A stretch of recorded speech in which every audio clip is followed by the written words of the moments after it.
할렐루야. 오늘은 7월 22일 사사기 5장, 사도행전 9장, 예레미야 18장, 마가복음 4장 말씀입니다. 사사기 5장은 드보라와 바락의 노래예요. 하솔왕 야빈과의 전쟁을 돌아보며 하나님을 찬양하는 노래입니다. 하나님께서 과거에 그렇게 하셨듯이 지금도 이스라엘 가운데 오셔서 승리케 하셨음을 강조합니다.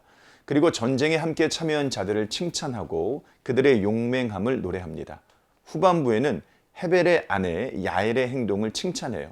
그리고 마지막으로는 원수를 망하게 하시고 주를 사랑하는 자들은 해가 힘있게 도둠같게 하시기를 기원합니다. 31절 말씀이죠.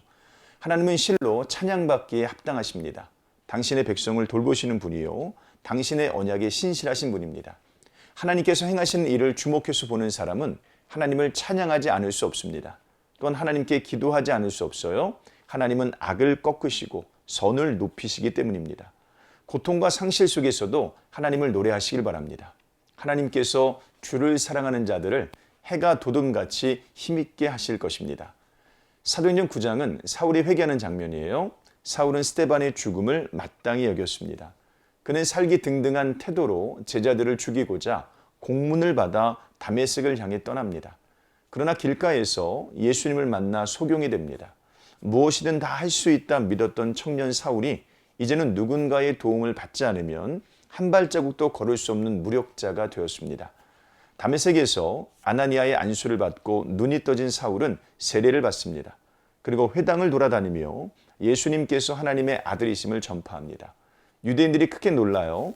예수님을 누구보다 증오하던 그가 이제는 예수님을 가장 사랑하는 자가 되어 나타났기 때문입니다.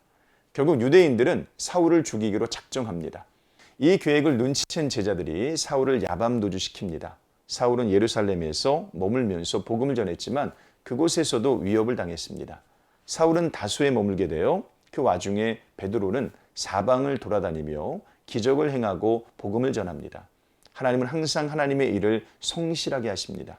특히 사람을 통하여 일하십니다. 하나님께서 오늘 우리에게 맡기실 일이 무엇인지 깊이 헤아려 보시길 바랍니다. 예레미야 18장은 토기장의 비유예요. 하나님은 토기장의 비유를 통해 당신의 주권을 설명하십니다.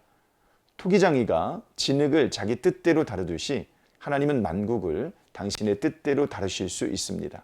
악한 자들을 심판하실 수 있고 선한 자들에게 복 주실 수 있습니다. 그러므로 반역하고 간음한 이스라엘 백성을 징계하실 수 있습니다. 하나님의 심판 선언을 전달한 예레미야를 사람들이 죽이려고 하고 있어요.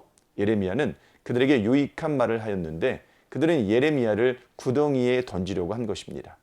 마가복음 4장은 천국 비유예요. 길가밭, 돌밭, 가시떨기에서는 열매가 맺히지 않습니다. 좋은 땅에서만 열매가 맺히죠. 이 비유는 말씀을 듣고 받아서 결실하는 자가 천국에 합당하다는 교훈이에요. 말씀을 듣고 깨달아야 됩니다. 회개의 말씀을 들었으면 회개해야 됩니다. 권면의 말씀을 들었으면 순종해야 되죠. 말씀은 모두 유익합니다. 때때로 말씀이 기분을 상하게 할 수도 있습니다. 그러나 말씀은 항상 우리를 복되게 합니다. 길가밭, 돌밭, 가시떨기가 되지 말고 좋은 땅이 되어서 말씀의 결실을 맺으시기를 주님으로 축복합니다. 고맙습니다.